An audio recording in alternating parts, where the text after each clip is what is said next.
Chris, we're getting close to saying goodbye to this building in the form that we know it in. What's it going to be like for you on April 6th? Well, for myself, being here since 1985, it's going to be a sad day. Of course, with all the relationships that I built with the trainers and the players and some of the coaches, etc. It'll be a tough day, but unfortunately, well, for us, it's unfortunate. But for downtown and everybody in the city of Edmonton, it's a great opportunity to have an unbelievable building downtown. And this building's done what it can, and it's time to move on, and we have to accept it. And all the best to everybody that's involved. What's it been like taking care of this rink for 30 years? It's been an honor and a privilege to do this job. Like I said, I worked my way up the ladder because the Sports was where I first started when we had too many rinks in the 12 sheets of training. I said in Hall D we had Concordia College and your Edmonton Ice before they moved to Cranbrook. So we had learning stages before we got to here. This was your pedestal when I first started. You had 3 or 4 different learning stages to get here. And then unfortunately now we just got this building, so it's a tough time. What's it been like to watch this building evolve for you? I know I asked George, I asked Sparky. For me, the few changes, it's held up. Of course, sometimes it shows his age, but for our end, the ice is still as good as far as the players to tell us, during the morning skates, and that's the thing with us. We have an open relationship with the Oil Kings and the Oiler trainers to say, hey, how many times he sharpened skates and what the boys saying about it. So the feedback, someday, hey, when it's bad, they let us know. When it's great, they also let us know as well. So that's for us, we've heard a lot more positive than negative, which is a good thing, and that's what it's about. You mentioned 1985, and I had Trent Evans on Inside Sports last night. Yeah, that must be so incredible to have worked with.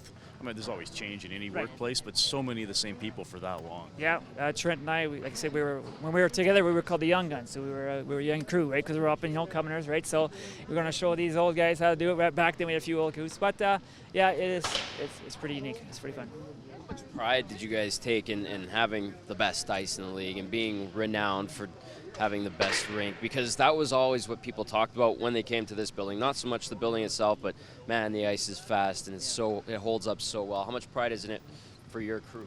Oh, our whole crew takes a huge pride in it, and that's what they want to be, number one. And it's tough in today's world with the technology and everything today. Some of the bands might have a little bit more advantage than we are, but we're doing okay. Of course, there could be a few tweaks here and there, but we're holding our own. We're doing good. Do you have a Stanley Cup moment where you were in the room with the cup, or? I was never in the room with the cup.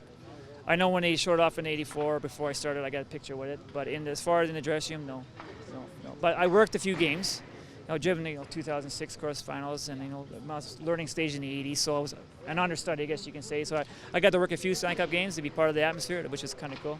Trent got to roll the red carpet out for the first cup presentation. Yeah. You never were on carpet duty for a big game? When you were younger? No, actually, it was over at the Expo Center. Then it was called Aircom. So yeah, we would trade back and forth. So whoever lucky on a rotation, that's the way it worked out. So. Do you have any Eddie Van Halen type stories? I know George has a few in the vault, but what's crazy? For me, I think I had a unique one when this building went to non-smoking.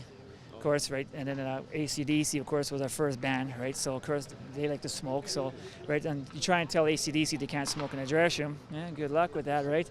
So of course they want a glass ashtray, so of course we threw every ashtray out because of no smoking building, so I had to go scramble across the street to go get glass ashtrays and bring them back because they were actually going in the bus. We ain't coming down until we have our. I said okay, So that's a few unique ones, and I think. I'm going to say 87 when the band Warrant was in, and I was in the next day, today, changing over the rink and putting everything back to normal. There was a couple girls that come out of the dressing room, and they had no clue where they were. And I says, well, do you know where you are? And they says, no. I says, where do you come from? She says, Seattle. I says, well, you're in another country. And tears ran down her eyes, of course, because who knows how old they were, right? And I said, well, unfortunately, you're going to have a tough time getting back to Seattle. And all of a sudden, they just stopped crying and goes, where are they going next? I go, I think they go to Calgary. We got to go to Calgary and get our band back. And I was like, what? This is crazy. So, there's a few interesting stuff like that always happens. It's pretty, yeah, that's right.